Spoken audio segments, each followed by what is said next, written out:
ऐसी क्या बात है जो लोग विदुषी से ही कराएं? एक वैदिक काल में ही पहले नारियों को ज्यादा पूजा पाठ के लिए बुलाया करते थे। घर में भी नारियां ही दिया जलाती हैं, तो आपके घर में आके वो पूजा क्यों नहीं कर सकती? आपकी यज्ञ में कितनी विदुषी हैं? अभी के लिए हमारे पास यज्ञ में 4 विदुषीज हैं। यज्ञ होता क्या है? देव पूजा, संगतिकरण और दान, इन तीनों का जो सम्मिश्रण है वही यज्ञ कहलाता है। लोगों को संस्कृत नहीं आती, तो अगर कोई संस्कृत में उच्चारण नहीं करता तो फल नहीं मिलता यज्ञ। जब हम जिस भाषा का मीनिंग नहीं जानेंगे, नहीं समझेंगे, तो पहली बात कि उसमें हमारा भाव नहीं आएगा, और दूसरी बात जो आप क्रियाएं कर रहे हो उनका अर्थ आपको स्वयं भी नहीं पता पड़ेगा। क्या वेदों में यज्ञ का अधिकार है स्त्रियों को? वेदों में कहा गया है स्त्री ही ब्रह्मा बभूविथा, कि जब यज्ञ कराते हैं तब 4 प्रकार के पुरोहित बताए गए हैं। सर्वप्रथम होता अध्वर्यु, ऋत्विक और ब्रह्मा। वेदों में तो सबसे पहले कहा गया है कि स्त्री ब्रह्मा बभूविथा। रजस्वला होती है या मासिक धर्म आता है, तो विदुषी कैसे उस समय यज्ञ कर सकती हैं? जो ये लोग बोलते हैं कि पूजा पाठ में अशुद्ध होती है स्त्रियां उस समय, परंतु ऐसी बात नहीं, बिल्कुल भी नहीं। ऑनलाइन या टीवी पर देखकर यज्ञ करा लेना, बहुत से प्रमोशन करते हैं कि भाई आप ऑनलाइन हवन, वो काम करता है? देखिए, वो प्रत्यक्ष रूप से तो नहीं करता है, परंतु अप्रत्यक्ष रूप से करता है। तो अगर व्यक्ति नहीं कर पा रहा है तो सुन भी रहा है, ये भी एक अच्छी बात है।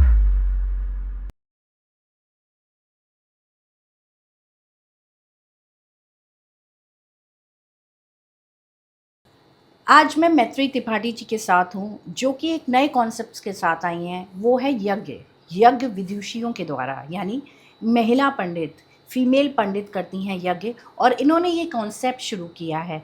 तो मैत्री जी, मैं आपसे ये जानना चाहूँगी कि आपकी जो कंपनी है यज्ञ, इसमें आप क्या प्रोवाइड कराते हैं? आपके यहाँ मेल पंडित भी हैं मैंने सुना है, और फीमेल विदुषी भी आप लेके आए हैं, तो क्या क्या आपकी कंपनी प्रोवाइड कराती है? सबसे पहले थैंक यू सो मच। जय श्री राम। मेरा नाम है मैत्री त्रिपाठी। हम यज्ञ में विदुषीज को प्रमोट कर रहे हैं, क्योंकि मैंने देखा है जब शक्ति ही शक्ति की पूजा करती है या कोई सप्तशती का पाठ करती है तो उसकी दिव्यता बहुत ही अलग होती है।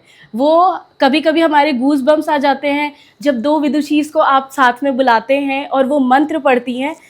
तो जब मैंने ये खुद एक्सपीरियंस किया तो मुझे लगा ये एक्सपीरियंस सबको प्रोवाइड कराना चाहिए, इसलिए शुरू हुआ यज्ञ, द वैदिक वे। ऐसी क्या बात है जो लोग विदुषी से ही कराएं? मैम, ये आजकल कुछ नया नहीं है, ये बहुत ही पुराना चीज़ है। एक वैदिक काल में ही पहले नारियों को ज़्यादा पूजा पाठ के लिए बुलाया करते थे। घर में भी नारियां ही दिया जलाती हैं, तो आपके घर में आके वो पूजा क्यों नहीं कर सकती? यज्ञोपवीत क्यों नहीं पहन सकती? इन सभी का कॉन्सेप्ट के लिए हमने ये यज्ञ चलाया, और वो बहुत अच्छे से आपकी पूजा कर सकती हैं। कर सकती हैं। ऐसा क्या हुआ आपके जीवन में जो आपने यज्ञ की शुरुआत की? बचपन से मेरी माँ ने मुझे बोला कि ये पूजा ऐसे करते हैं, ये पाठ ऐसे करते हैं। पंडित जी मेरे घर आए, यज्ञ में ऐसे ही आहुति देते हैं, पर इसके पीछे का कॉन्सेप्ट मुझे कभी भी क्लियर नहीं हुआ। शायद इसीलिए मुझे लोगों से अलग बनाता है। फिर मैंने क्या किया, मैंने कोशिश की कि इसको जानूं, मैं कैसे इसको समझूं कि पूजा क्या होती है। फिर कुछ सालों बाद भगवान ने मेरी परीक्षा ली और मैंने अलग अलग तरह की पूजाएं घर में कराई। और एक बार मेरे घर में वैदिक पंडित जी आ गए। जब वैदिक पंडित जी ने पूजा कराई तो ये एक्सपीरियंस बहुत ही अलग था। उन्होंने मेरे घर में यज्ञ कराया, यज्ञ क्यों कराते हैं ये बताया, पूजा में ये सामग्री क्यों यूज़ होती है, और हम दिया ऐसे ही क्यों घुमाते हैं, इन सब का उन्होंने हमें उत्तर दिया। उस दिन से मुझे लगा कि ऐसे मेरे जैसे बहुत लोग होंगे जो पूजा करना चाहते हैं, समय निकालना चाहते हैं, पर उनको सही सामग्री, सही वैदिक पंडित नहीं मिल रहे या सही विदुषीज नहीं मिल रही हैं। इसलिए हमने शुरू किया यज्ञ। आपकी यज्ञ में कितनी विदुषी हैं? अभी के लिए हमारे पास यज्ञ में 4 विदुषीज हैं। अच्छा, तो आप एक नॉमिनल फीस चार्ज करते हैं या आपकी फ़ीस बहुत ज़्यादा रहती है? फीस एकदम नॉमिनल है, जैसे ही नॉर्मल पूजा होती, बस हाँ, वैदिक पूजा अलग तरीके से होती है। पंडित हमारे पीएचडी होल्डर्स होते हैं, कुछ ने गुरुकुल से पढ़ाई की है, वो पढ़ाई करके फिर पीएचडी कर रहे हैं, तो थोड़ी बहुत ज़्यादा होती है पर बहुत नहीं।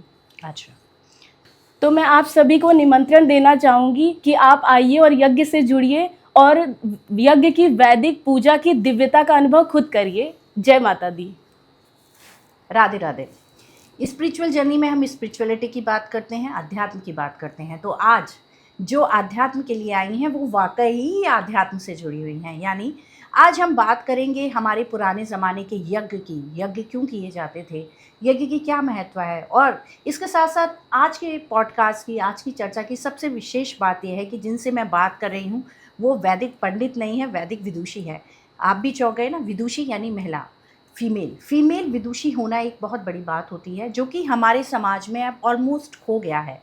हमारे पुराने ज़माने में, हमारे प्राचीन ग्रंथों में, शास्त्रों में आपको मिलेगा कि फ़ीमेल विदुषी होती थी, जैसे गार्गी, कई फीमेल विदुषी थी, पर आजकल हम उन्हें नहीं बुलाते। तो इसी कॉन्सेप्ट को लेके आया है यज्ञ, और यज्ञ के साथ जो विदुषी जुड़ी हुई हैं आज वो हमारे साथ बैठी हैं आपके और हमारी बातों का, सवालों का जवाब देने के लिए। तो ये जो हैं, इनका नाम नेहा है और इनको शिव किशोरी के नाम से जाना जाता है। इन्होंने पीएचडी कर रही हैं वेदों में, बहुत बड़ी बात होती है, और साथ साथ इन्होंने गुरुकुल से पढ़ाई की है।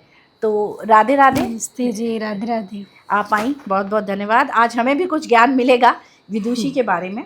बहुत बहुत धन्यवाद आपका, आप सभी को राधे राधे, नमस्ते। मैं आपसे ये जानना चाहूँगी कि यज्ञ होता क्या है? देखिए, जो यज्ञ शब्द है उसका अर्थ होगा, जो यज्ञ शब्द उसका अगर धातु देखते हैं हम तो यज्ञ पूजा देव संगतिकरण दानेषु, इस धातु से यज्ञ शब्द निष्पन्न होता है, जिसका अर्थ होता है देव पूजा, संगतिकरण और दान। इन तीनों का जो सम्मिश्रण है वही यज्ञ कहलाता है। अच्छा, वही यज्ञ कहलाता है। हम यज्ञ कई चीज़ों के लिए करते हैं, ग्रह दोष के लिए भी करते हैं, वास्तु दोष के लिए भी करते हैं। तो वास्तव में लोग ये जानना चाहते हैं कि इससे वो दोष खत्म होते हैं? देखिए, जो यज्ञ है वह नित्य कर्म में माना जाता है। सर्वप्रथम तो वह नित्य कर्म है। दूसरा, जो यज्ञ है वह बहुत प्रकार के हैं। पुत्र कामेष्टि यज्ञ है ना। जैसे हमारे कामनाओं के साथ अगर हम यज्ञ करते हैं तो वह दूसरे भाग में आ जाते हैं, परंतु जो यज्ञ है वह नित्य कर्म है। अच्छा जी, मतलब अगर मैं वास्तु दोष के लिए करा रही हूँ तो उस पर्टिकुलर काम के लिए हम करा रहे हैं तो वो उसमें फ़ायदा देगा। देखिए, जब हम हवन करते हैं, जब मंत्रों का उच्चारण करते हैं तो उसमें यज्ञ के बाद हम शांति पाठ जब करते हैं तो 3 बार शांति ही शांति ही शांति ही बोलते हैं। अर्थात 3 प्रकार के जो दुख हैं उनके निवृत्ति हेतु 3 बार हम शांति का उच्चारण करते हैं। आध्यात्मिक जो दुख है उसकी निवृत्ति हेतु, आदि भौतिक और आदि दैविक, इन तीनों की निवृत्ति हेतु जो है वह यज्ञ किया जाता है। तो जब तीनों की निवृत्ति हो जाएगी तो उसमें वास्तु जो है अपर नहीं आएगा, फिर उसी में सम्मिलित हो जाएगा। एक चीज़ मैं आपसे जानना चाहूँगी, आप विदुषी हैं, लोगों को संस्कृत नहीं आती, तो अगर कोई संस्कृत में उच्चारण नहीं करता तो फल नहीं मिलता यज्ञ का? देखिए, आपने बहुत अच्छी बात ये पूछी, क्योंकि हमें ये जानना बहुत आवश्यक है ना। तो कहते हैं कि जब आपको या हमें जिस भाषा का शब्द, जो भाषा में आती नहीं है, वह कोई दूसरा व्यक्ति उस भाषा में हमें बहुत अच्छा भी, सकारात्मक भी बोल दे तो हमें फ़र्क नहीं पड़ता है। हाँ। इस श्लोक के माध्यम से समझेंगे कि यथा खरश्चंदनभारवाही भारस्य वेत्ता न तु चंदनस्य। जो गर्दभ होता है, ठीक है, तो उसके अगर पीठ पर हम एक लकड़ी का गट्ठर डाल दें या फिर चंदन जो लकड़ी होती है उसका गट्ठर डाल दे, उसके लिए कोई विशेषता होगी? नहीं होगी। हाँ। वह भार समझ के बस ढो रहा है। हाँ। तो जब हम जिस भाषा का मीनिंग नहीं जानेंगे, नहीं समझेंगे, तो पहली बात कि उसमें हमारा भाव नहीं आएगा, और दूसरी बात जो आप क्रियाएं कर रहे हो उनका अर्थ आपको स्वयं भी नहीं पता पड़ेगा। तो कोई भी क्रिया करते हैं हमें सबसे पहले भाषा आनी चाहिए, इस चीज़ का है। नहीं, आपको भाषा आती है, आप संस्कृत में बोल रहे हो, पर जो लोग सुनने वाले हैं उन्हें तो नहीं आती है। तो हम जब हवन कराते हैं यज्ञ के माध्यम से, जब हम यज्ञ कराने जाते हैं तो हम प्रत्येक मंत्रों के उनके अर्थ सहित बताते हैं कि अगर आप ओम अग्नये स्वाहा कर रहे हैं तो आपको पता होना चाहिए कि यह अग्नि के लिए समर्पित कर रहे हैं। इदम अग्नये इदन्ना ममा, यह मेरा नहीं है, यह अग्नि के लिए है। तो प्रत्येक मंत्रों का जो अर्थ है उसको बताते हुए तब क्रियाएं करवाते हैं, क्योंकि अगर उनको अर्थ नहीं पता होगा तो स्वाभाविक सी बात है उनमें वो भाव उत्पन्न नहीं होगा। हमारे पुराने ज़माने में, हमारे शास्त्रों में स्त्रियों को अधिकार था यज्ञ कराने का, पर अब नहीं है। क्या वेदों में यज्ञ का अधिकार है स्त्रियों को? देखिए, मुझे लगता है, मैंने बहुत सारे लोगों से मैं मिलती हूँ इस संबंध में, परंतु कोई जो है वो ऐसे सीधे प्रश्न नहीं करते हैं। मुझे बहुत अच्छा लगा आपका ये जो प्रश्न है। वेदों में कहा गया है स्त्री ही ब्रह्मा बभूविथा, ठीक है। तो ऐसा प्रश्न अगर पूछते हैं कि क्या स्त्रियों को अधिकार है यज्ञ कराने का, तो जो स्त्री है वो ब्रह्मा है, वो यज्ञ की ब्रह्मा है। आपको मैं बता दूं कि जब यज्ञ कराते हैं तब 4 प्रकार के पुरोहित बताए गए हैं। सर्वप्रथम होता, अध्वर्यु, ऋत्विक और ब्रह्मा। चारों जो ब्राह्मण हैं उनके कर्म अलग अलग हैं। जो होता है वो मंत्र पाठ करता है, जो उद्गाता है साम का उच्चारण करता है, और जो ब्रह्मा होता है वह क्रियाकलाप कैसे हो रहा है उसका निरीक्षण करता है। तो अगर स्त्री ही ब्रह्मा बभूविथ कहा गया है तो इसका मतलब है जो स्त्री है वह ब्रह्मा अर्थात चारों वेदों की ज्ञाता है। अगर आपको पता होगा कि इस विषय में आप निपुण हैं तभी आप मुझे आक्षेप कर सकती हैं कि नहीं ये गलत है या ये सही है। तो ऐसा प्रश्न जो है वो अगर वर्तमान में देखें तो अध्ययन के कारण ही ये चीज़ें जो हैं वो बहुत विशेष बन गई हैं और बहुत विलुप्त हो रही हैं। परंतु वेदों में तो सबसे पहले कहा गया है कि स्त्री ब्रह्मा बभूविथा। एक चीज़ मैं जानना चाहूँगी, थोड़ा सा संसारिक सवाल है। रजस्वला होती हैं या मासिक धर्म आता है तो विदुषी कैसे उस समय यज्ञ कर सकती हैं? देखिए, जो रजस्वला का समय होता है तब अगर हम प्राकृत नेचुरल देखें तो हमारी बॉडी जो है ना बहुत हाई होती है, हाई एनर्जी ऊपर होती है। तो जितना हो सके ना हम अग्नि से जो ये लोग बोलते हैं कि पूजा पाठ में अशुद्ध होती हैं स्त्रियां उस समय, परंतु ऐसी बात नहीं है, बिल्कुल भी नहीं है। क्या हुआ कि धीरे धीरे समाज में जो है ना आपने देखा होगा कि एक अपवाद प्रारंभ होता है तो वो बहुत पीढ़ियों तक चलता है ना। तो उसी प्रकार से अगर किसी ने बोल दिया कि रजस्वला में स्त्रियां जो होती अशुद्ध होती हैं, तो मैं पूछना चाहती हूँ कि जब स्त्रियों को रजस्वला नहीं होगा तो क्या वो सृष्टि कर पाएंगी? तो उस समय अगर स्त्री अशुद्ध है तो प्रत्येक मनुष्य अशुद्ध है, फिर उत्पन्न तो सब वहीं से होते हैं। तो वैदिक अगर ग्रंथों की बात करें तो कहीं भी ऐसा उदाहरण मिलता ही नहीं है कि जो स्त्रियां हैं उस समय में पूजा पाठ या हवन इत्यादि नहीं कर सकती। वो उनका जो होता है वो एक विश्राम का समय होता है कि आपका शारीरिक थोड़ा पीड़ा होती है तो अभी आप थोड़ा रेस्ट करिए, परंतु ये धीरे धीरे धीरे धीरे अपभ्रंश रूप में ये समाज में प्रतिष्ठित खत्म हो जाएगा। आजकल बहुत ज़्यादा कॉन्सेप्ट है ऑनलाइन या टीवी पर देखकर यज्ञ करा लेना। बहुत से प्रमोशन करते हैं कि भाई आप ऑनलाइन हवन, वो काम करता है? देखिए, वो प्रत्यक्ष रूप से तो नहीं करता है परंतु अप्रत्यक्ष रूप से करता है। कैसे? अभिमन्यु का आपने कथा सुना होगा, ठीक है। तो इससे पता पड़ता है कि जो शुद्ध है, जो हमारे कर्ण है, वह कहीं ना कहीं जो चीज़ें निरंतर चल रही हैं उसको धारण करता है, ठीक है।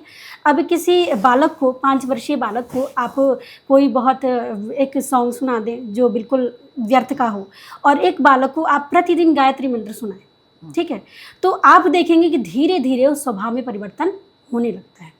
तो अगर व्यक्ति नहीं कर पा रहा है तो सुन भी रहा है, ये भी एक अच्छी बात है। अच्छा जी। जब हम हवन कराते हैं या यज्ञ कराते हैं तो उसका धुआं पूरे घर में फैलता है। हम कहते हैं उसकी एनर्जी को फील करना चाहिए, और आजकल की जनरेशन कहती है कि धुआं हो रहा है तो सफोकेशन हो रहा है, या जो चीज़ हम यूज़ कर रहे हैं वो प्योर नहीं है। तो घर में धुआं देना चाहिए हवन का? देखिए, पहली बात कि जो अगर शुद्धता की बात होती है तो जो यज्ञ है वह मंत्रों के द्वारा होता है। अच्छा। दूसरी बात कि जो घी है, जो गाय का शुद्ध घी, देसी घी हम जब वो प्रयोग करते हैं तो उससे जो है वातावरण की शुद्धता होती है। आपको पता है ऑक्सीजन जो होती है। तो ये जो है वो देखिए, हम अपने धर्म से, अपने रीति रिवाजों से धीरे धीरे दूर हो गए, जिनके कारण ऐसे प्रश्न समाज में उठते हैं। हम यज्ञ में आहुति देते हैं, और जो आहुति देते हैं हम कहते हैं कि भगवान को समर्पित है, यानी जो हम चढ़ा रहे हैं ये भगवान को मिलेगा। तो ये क्या वास्तविकता ऐसी होती है? चलिए एक उदाहरण से हम समझेंगे। वैसे कहते हैं अग्निर्वै देवानां मुखम, जो अग्नि है वो देवों की मुख है। जो देव हैं, सूर्य देव हैं जो हमें प्रकाश दे रहे हैं, वायु है जो हमें प्राण दे रही है, तो उसी प्रकार से जो देव हैं वो हमें कुछ ना कुछ दे रहे हैं। परंतु क्या हम देवों को मिठाई, फल इत्यादि हम दे सकते हैं? नहीं दे सकते हैं। तो कहते हैं कि जो अग्नि है ना वो देवों के मुख है, ठीक है। और अगर इसमें भी शंका है आपको तो अग्नि में एक मिर्च आप डालिए, पूरे फ्लोर पे कोई कदम नहीं रख सकता है, मतलब ना, मतलब वो पूरे फ्लोर पे ऐसे वातावरण हो जाएगा, नहीं होता है। अगर मिर्ची हम डालते हैं अग्नि में तो वो कितना सूक्ष्म करके और ज़्यादा उसे विस्तार करता है। उसी प्रकार से अगर अग्नि में जो मंत्र सहित हम आहुति प्रदान करते हैं देवों के लिए, तो वह क्या होती है, सूक्ष्मति सूक्ष्म होकर के वातावरण में देवों के पास जो है वह पहुँचती है। पहुँचती है। यज्ञ और ध्यान, मेडिटेशन में आपस में कोई संबंध है? बिल्कुल है। देखिए, योग दर्शन में महर्षि पतंजलि बताते हैं कि ध्यान अर्थात चित्त की वृत्तियां जब एकाग्र हो जाती हैं, किसी भी वस्तु पर जो हमारा चित्त है वह एकाग्र हो जाता है, वह ध्यान की स्थिति होती है। अगर यज्ञ हम कर रहे हैं और हमारा जो ध्यान है वह एकाग्र नहीं है, तो क्या विधि के साथ जो है वो चित्त का संबंध हो पाएगा? क्या नहीं होगा, क्योंकि उनका ध्यान एकाग्र नहीं है। तो जो ध्यान है और जो यज्ञ है वह एक सिक्के के दो पहलू के समान है। अच्छा, यज्ञ में जो हम लकड़ी डालते हैं, घी डालते हैं, वो एटमॉस्फेयर को फ़ायदा करता है कि नुकसान करता है? फ़ायदा करता है। देखिए, किसी भी वस्तु को अगर जितना स्थूल वह लाभकारी नहीं होता है, उतना अच्छा। सूक्ष्म होता है। और जब यज्ञ करते हैं तो औषधियों से युक्त जो सामग्री और घी का प्रयोग करते हैं वह हमारे लिए लाभप्रद होता है। स्त्रियों को गायत्री मंत्र बोलने का अधिकार है? ये जो प्रश्न है, स्त्रियों को जब वेद पढ़ने का अधिकार है, स्त्रियों ने जब मंत्र दृष्टा ऋषि हुए तो ऋषिकाएं भी हुई हैं, तो फिर गायत्री मंत्र पर हम क्यों अटक जाते हैं? मतलब अच्छा। कि हाँ, कि गायत्री मंत्र का उच्चारण, जब ऋषिकाएं हमारी मंत्र दृष्टा हुई हैं, है ना, गार्गी, घोषा, अपालम, मैत्रेयी, बहुत सारी अनेकानेक विदुषियाँ हुई हैं जिन्होंने जैसे याज्ञवल्क्य और बहुत सारे ऋषि हुए, अग्नि, वायु, आदित्य, अंगिरा, उसी प्रकार मंत्र दृष्टा ऋषिकाएं भी हुई हैं। तो अगर जो स्त्री हैं वह वेदों की ज्ञाता हैं, तो जो गायत्री मंत्र है वो भी तो वेद में ही सन्निहित है। ओह, इस पे मैं एक सवाल और पूछना चाहूँगी। यज्ञोपवी, स्त्रियों को यज्ञोपवी पहनना चाहिए? देखिए, जो यज्ञ है वह बोलते हैं कि उपनयन संस्कार के बाद जो है वो हमें अधिकार प्राप्त होता है।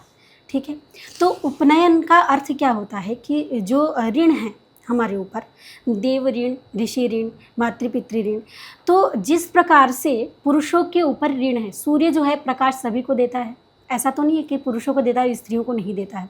तो जब देव जो है वो परस्पर भेद नहीं करते हैं, है ना, तो हम अपने ऋण दूसरों को क्यों दे सकते हैं? समझ रहे हैं आप? तो इससे क्या होता है कि हमारी क्या मानसिकता बनती है, अगर हम देखते हैं समाज में कि लोग बोलते हैं कि जो स्त्रियों का जो है धागा है वह पुरुष धारण करते, क्यों? हम यज्ञोपवीत नहीं पहन सकते हैं, जबकि बोला है कि अगर स्त्री ही ब्रह्मा बभूविता, तो ब्रह्मा वही है जो वेदों के विषय में जो जानती हैं, और वेद वही पढ़ सकता है जिनका उपनयन एक आचार्य के द्वारा दीक्षा हुई होती है। तो ये जो प्रश्न है वह इस प्रकार से देख सकते हैं कि यज्ञोपवीत का अधिकार सभी मनुष्य को है, और उसने दीक्षा ली होनी चाहिए। हाँ, तो यज्ञोपवीत जो है वह किसी आचार्य के द्वारा ही, जो यज्ञोपवीत है वो स्वयं से हम धारण नहीं कर सकते। अच्छा। हाँ, जो आचार्य होता है वो संकल्प कराता है, मम चित्तम अनुचित्तम ते अस्तु, आपका जो चित्त है वह मेरा चित्त होगा। जब यज्ञोपवीत धारण करता तब बोलते यज्ञोपवीतम परमम पवित्रम, प्रजापतिर्यात् सहजम पुरस्तात्, आयुष्यमुग्रम प्रतिमुंच शुभ्रम यज्ञोपवीतम बलमस्तु तेजः। तो आचार्य बोलता है कि जो यह जो यज्ञोपवीत है उसको जब धारण करता है मनुष्य, तब क्या होता है, उनका एक पुनर्जन्म होता है, जब वेदारंभ हम शुरू करते हैं, प्रारंभ करते हैं। अच्छा, तो यज्ञोपवी पहनने से क्या फ़ायदा है? कोई भी व्यक्ति पहनता है दीक्षा लेके, तो उससे फ़ायदा क्या होता है? देखिए, मैंने बताया कि प्रत्येक मनुष्य पहन सकता है, परंतु वह जो प्रॉपर आचार्य के द्वारा ग्रहण किया हुआ। अच्छा, हाँ, किसी आचार्य ने दिया हो। और इसमें मैं बताऊं महोदया कि जो स्त्री और पुरुष जो है इसमें कोई विभाग नहीं है। वेदों में कहा गया है कि यथेमां वाचम कल्याणीम आवदानीम जनेभ्यः। अगर परमपिता परमेश्वर ने वेदों के ज्ञान सभी मनुष्य जनेभ्यः प्रयोग किया, उन्होंने वहाँ पुरुषेभ्यः भी तो कर सकते थे, है ना, वो बिल्कुल। और अगर स्त्रियां जो हैं अगर वो पढ़ेंगी, जो संस्कृत है अपने ग्रंथों को पढ़ेंगी, तो वो बिल्कुल इसको बहुत आसानी से कटाक्ष कर सकती हैं, कोई बहुत बड़ी बात नहीं है ये। तो जो है उन्होंने बोला कि यथे माम वाचम कल्याणीम आवदानीम जनेभ्यः ब्रह्मराजन्याभ्याम शूद्राय चार्याय च स्वाय चारणाय। समाज के कोई भी ऐसा वर्ग के व्यक्ति नहीं होता है जिसमें परमपिता परमेश्वर के द्वारा जो वेदों का ज्ञान दिया गया है वह ग्रहण नहीं कर सकता। आप वेद भी पढ़ रही हैं, पीएचडी कर रही हैं, हर व्यक्ति को वेद पढ़ने चाहिए? वेद पढ़ने से क्या फ़ायदा है? देखिए, जो हमारे चारों वेद हैं वह चारों वेदों के अलग अलग विषय हैं। जो ऋग्वेद है ज्ञान विज्ञान का वेद है, जो यजुर्वेद है वो कर्मकांड का विषय है। तो इसी प्रकार से जो सामवेद है ना, उन संगीत की उत्पत्ति ही सामवेद से हुई है। जो अथर्ववेद है उसमें आप पढ़ेंगे इतने ज़्यादा ऐसे ऐसे विज्ञान के आपके बातों रहस्य को पता पड़ेगा। तो चारों वेद जो है वो अलग अलग विषयों को दर्शाते हैं। और क्यों पढ़ना चाहिए? ये इसलिए पढ़ना चाहिए क्योंकि आपको जो विदेशी विद्वानों के द्वारा आप पे थोपे जा रहे हो मत, आपको नहीं पता है कि वो हमारे ऋषि मुनियों ने पहले ही खोज के हमें दे दिया है। जब हमारा अध्ययन होगा ही नहीं तो हमें कैसे पता पड़ेगा? इसलिए हमें अपनी संस्कृति की जानकारी के लिए होना पड़ना चाहिए। हाँ, और दूसरी बात ये भी है कि अगर हमें किसी भी शब्द का अर्थ पता होता है तो दूसरा व्यक्ति आकर के अगर गलत अर्थ भी करता है तो आप आक्षेप कर सकते हैं। जैसे मैं यहाँ पे बताना चाहूँगी, मैक्स मूलर हुए जो विदेशी विद्वान हुए, तो उन्होंने जो वेदों का भाष्य किया, वहाँ पे जो वेद है अध्वर्यु बोलता है कि उसमें कोई हिंसा नहीं होनी चाहिए। यज्ञ जो है वह हिंसा से युक्त होना, मतलब नहीं होना चाहिए, हिंसा उसमें नहीं होना चाहिए, इसलिए यज्ञ को अध्वर्यु भी बोलते हैं। परंतु जब विदेशी विद्वानों ने भाष्य किया है तो उन्होंने बलि प्रथा भी वेदों में जोड़ दिया है। हाँ। आप स्वयं बताइए कि जब यज्ञ बोल रहा है कि अध्वर्यु, जब यज्ञ करते हैं तो अदितेनुमन्यस्व अनुमतेनुमन्यस्व, है ना, हम उसी यज्ञ कुंड को जो है मंत्रों के द्वारा जो हम अभिसिंचित करते हैं जल की, जो छोटे छोटे कीड़े जो होते हैं ना वो गलती से भी प्रविष्ट ना हो जाए। ये तो जब इतने बारीकी से ध्यान दिया जाता है तो आपको लगता है कि यज्ञों में बलि प्रथा हो सकती है? नहीं। तो कहीं ना कहीं हमारे अध्ययन का जो मूल कारण है कि हम अध्ययन जो छोड़ दिए, इसीलिए कोई भी व्यक्ति आकर के हमें ये अपना अर्थ जो है थोप दिया। वेदों में कहीं बलि प्रथा नहीं है? कहीं भी नहीं, कहीं भी नहीं है। और मुझे पता है कि इस बात से बहुत लोग कटाक्ष भी करेंगे, परंतु उन सभी व्यक्तियों के लिए मेरा कहना है कि अगर है बलि प्रथा तो मुझे प्रमाण दीजिए। नहीं, शक्तिपीठ में तो मैं इतनी जगह गई हूँ, वहाँ कहीं ना कहीं बकरे की बलि दी जाती है कि माता इसी से खुश होती है। आप देखिए, एक बात बताइए मुझे, एक माता के 4 पुत्र हैं, समझिए, मनुष्य भी हैं, 2 पैर वाले भी हैं, 4 पैर वाले भी, सभी हैं। एक माता अपने पुत्र की, स्वयं के पुत्र की बलि ले सकती है? आप बताइए। हम मनुष्य जो हैं वो ये कार्य नहीं कर सकते। तो आपको लगता है कि एक भगवती जो है उनकी ऐसी इच्छा होगी? ऐसा नहीं हो सकता है ना। उनके भी तो, उन्होंने ही तो उन्हें भी जन्म दिया है ना, वो भी तो उनके ही पुत्र हैं, फिर कैसे? और जो बलि प्रथा है वो किस प्रकार से आई? जब हमारे धर्म ग्रंथों को नष्ट कर दिया गया है ना, जब आक्रांताओं के द्वारा जब हमारे धर्म ग्रंथ को नष्ट कर दिया गया, समाज में जो है वह ज्ञान का अभाव हो गया, तो धीरे धीरे क्या हुआ, दुष्प्रचार होने लग गया। ओके, उसकी वजह से है। मैं भी मंत्र करती हूँ, ज़रूरी नहीं हर किसी को संस्कृत में मंत्र आते हों, तो अगर कोई ढंग से उच्चारण नहीं करता तो उससे फ़ायदे की जगह नुकसान हो जाता है? बिल्कुल होता है। एक जो है पाणिनीय शिक्षा में एक श्लोक आता है, वो इस प्रकार से है कि जब त्वष्टा ऋषि ने एक यज्ञ करवाया इंद्र के मारने के लिए, ठीक है, तो उनके जो मन के भाव थे इस प्रकार से कि हमारे जो पुत्र उत्पन्न हो वह इंद्र को मारने वाले हों, परंतु उनको उच्चारण दोष से मंत्र का अर्थ इस प्रकार से हुआ कि जो इंद्र का शत्रु है उसका नाश हो। अच्छा। तो क्या हुआ, उन्होंने स्वयं का नाश कर लिया। हाँ। तो उनके जो पुत्र थे वृत्रासुर, उनका इंद्र के द्वारा वध हो गया। तो इसीलिए बोलते हैं कि जो आप उच्चारण कर रहे हैं वह क्या होना चाहिए, शुद्ध होना चाहिए, क्योंकि मंत्रोहीनः स्वरतो वर्णतो वा। देखिए, ये जो श्लोक है उसके माध्यम से ये बताते हैं कि जो हम स्वर और वर्णों की भी अगर गलती करते हैं तो यथेन्द्र शत्रु स्वरतो पराधात। त्वष्टा ऋषि ने इंद्र के वध के लिए इस कामना से यज्ञ किया, परंतु क्या हुआ, उनके उच्चारण दोष से वो स्वयं का नाश कर बैठे। ओके, बड़ी महत्ता है मतलब उच्चारण की। हाँ बिल्कुल। हम जो यज्ञ करते हैं हम ये सोच के करते हैं कि हम देवताओं को खुश कर रहे हैं या देवताओं को प्रसन्न कर रहे हैं, या जो हमारी मानसिक ऊर्जा है जो हम विचार लेकर बैठ के यज्ञ कर रहे हैं वो ज़्यादा काम करती है, या यज्ञ जो हम काम कर रहे हैं यज्ञ कर रहे हैं वो ज़्यादा काम करता है? तो देखिए, जब हम यज्ञ करते हैं तो मानसिक शांति जो है ना बहुत आवश्यक होती है जीवन में। किसी भी कार्य के लिए मानसिक शांति आवश्यक होती है। चाहे आप वेदों का पारायण करवा लीजिए और चाहे हवन करवा लीजिए, अगर आप मानसिक शांति नहीं है तो किसी का फल नहीं प्राप्त होगा। तो ये जो है वो मानसिक शांति में भी कैसे प्रयुक्त होता है, जब हम मंत्रों का उच्चारण करते हैं, ठीक है, तो जो उससे एक एकाग्र होकर के मंत्रों का श्रवण करके और जब आहुतियाँ प्रदान करते हैं तो कहीं ना कहीं जो हमारे मन में है ना, वो एक शांति का अनुभव होता है। आप फीमेल विदुषी हैं, आप विदुषी हैं, तो लोग नहीं चाहते कि हम किसी फीमेल से कर्मकांड कराएं या यज्ञ कराएं, विरोध करते हैं, तो इसको आप किस तरीके से लेते हैं? देखिए, अभी भी हम लोग के साथ मतलब ये चीज़ें हैं कि लोगों को लगता है कि फीमेल विदुषी जो है, स्त्रियां गायत्री मंत्र का उच्चारण ही नहीं कर सकती हैं, उनका सीधे से ये होता है। और मुझे आश्चर्य की बात ये होती है कि जो बहुत विद्वान स्वयं को जो बहुत आचार्य बोलते हैं, वो भी ये बात रखते हैं कि स्त्रियां जो है वो गायत्री मंत्र का उच्चारण नहीं कर सकती। बिल्कुल निराधार और निरपवाद है। मदालसा का नाम आपने सुना होगा, बहुत बड़ी विदुषी हुई उन्होंने, ठीक है।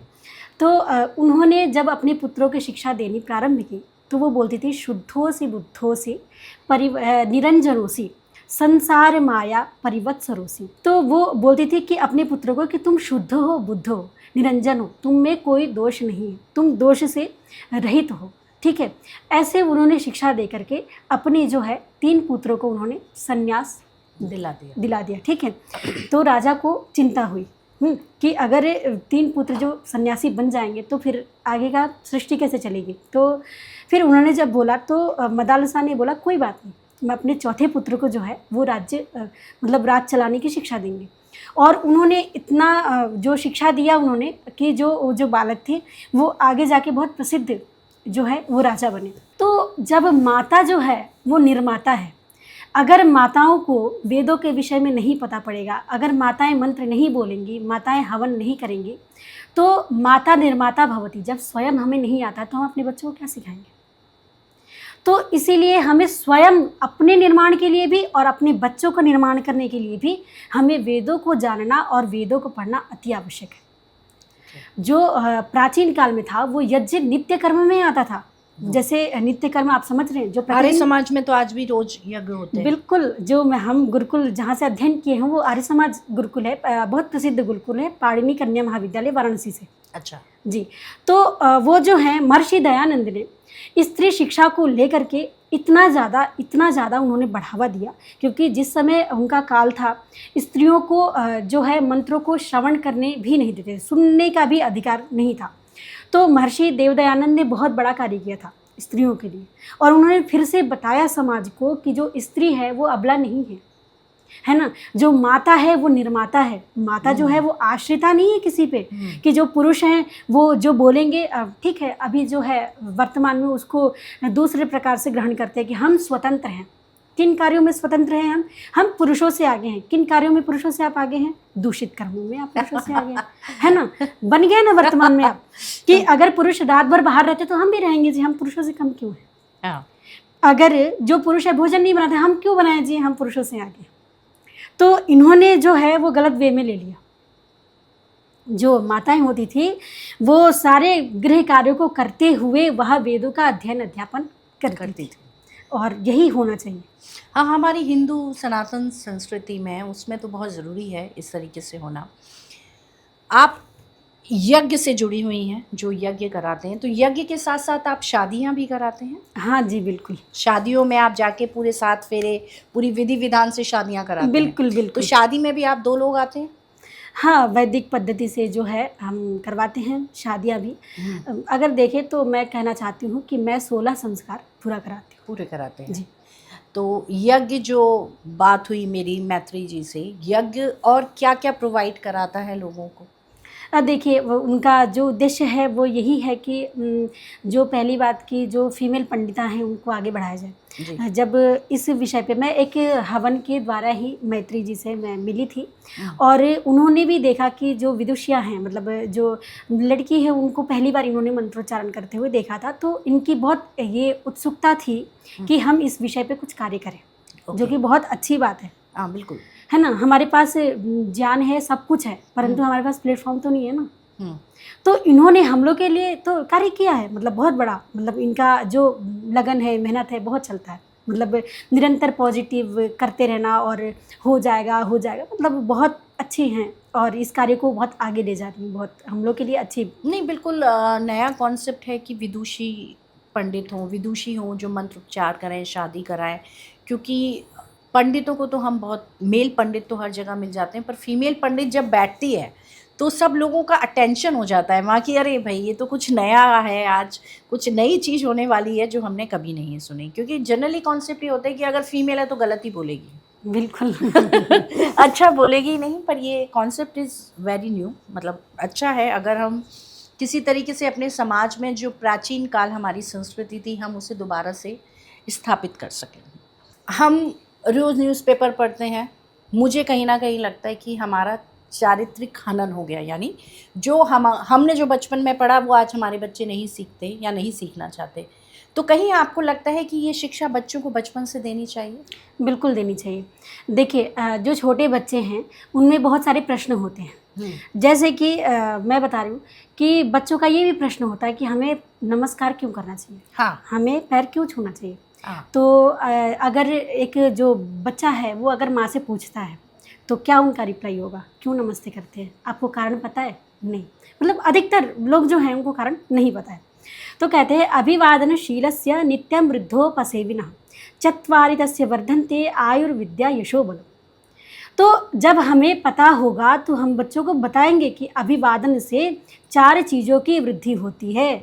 अभिवादनशीलस्य नित्यं वृद्धोपसेविनः, नित्य प्रति हमें वृद्धों की क्या करनी चाहिए, नमस्कार करना चाहिए। वृद्ध मतलब जो ज्ञान से वृद्ध है, उम्र में वृद्ध नहीं, जो आपसे बड़े हैं वह ज्ञान में वृद्ध हैं, तो उनका प्रतिदिन पैर छू करके नमस्कार करना चाहिए, क्योंकि बोलते हैं कि 4 चीज़ें उससे वृद्धि होती है, आयुर्विद्या, यश और बल। तो अगर हम अपने ग्रंथों को पढ़ेंगे, क्योंकि देखिए संस्कृत सिर्फ भाषा नहीं है, संस्कृत में पूरा एक संस्कार सन्निहित है।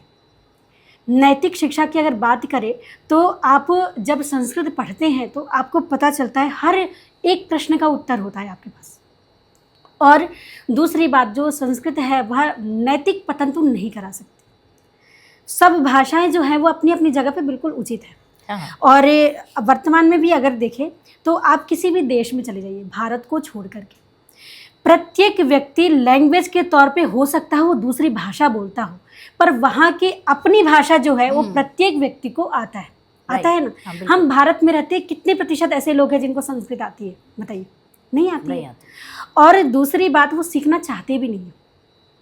अगर हमारी जो भाषा, जिस भाषा में पूरे ग्रंथ हैं, उस भाषा को हमें अध्ययन हम नहीं करेंगे तो बात वही है कि दूसरे व्यक्ति कुछ भी हमें बता के चले जाएंगे और हम मान के बैठ जाएंगे।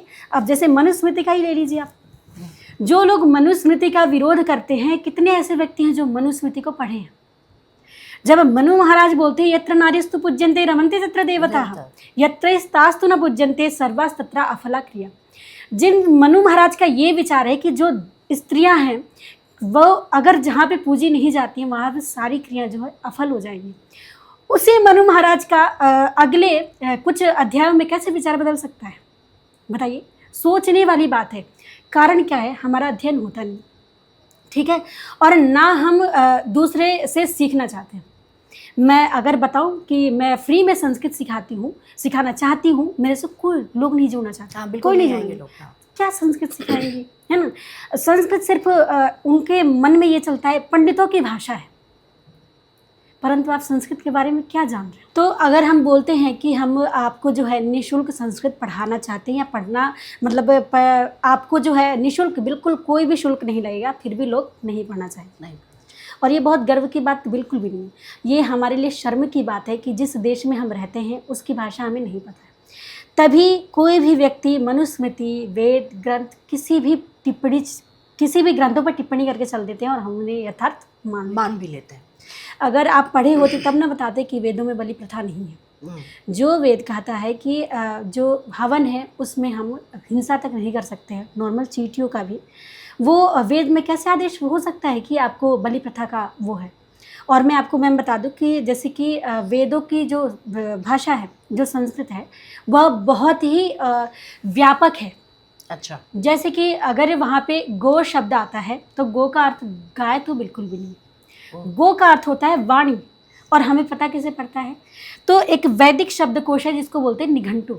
निघंटु। हाँ, तो वहाँ पे एक शब्दों का अनेक संस्कृत ऐसी भाषा है जिनमें बहुत समृद्ध है, उसको आप एक चीज़ों में समेट नहीं सकते हैं। हो सकता है अन्य भाषा में एक का पर्यायवाची 10 हो सकता है, ज़्यादा से ज़्यादा 20 हो सकते हैं।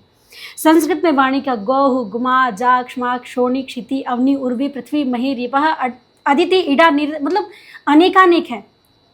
तो जब आपको पता पड़ेगा तभी आप अर्थ कर सकते हैं, नहीं तो गौ का अर्थ आपने गाय ले लिया, और फिर वहाँ पे अगर बोल दिया जाए कि जो वाणी है वो हमेशा क्या होना चाहिए, पवित्र होना चाहिए, दूसरों के लिए जो हितकारी वचन कहना चाहिए, आपने वहाँ पे अनर्थ कर दिया कि जो गाय हैं उनका बलि देना चाहिए इत्यादि जो है।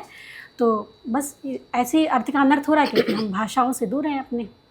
नहीं, ये बात आपने कही कि बच्चों को पढ़ाना चाहिए।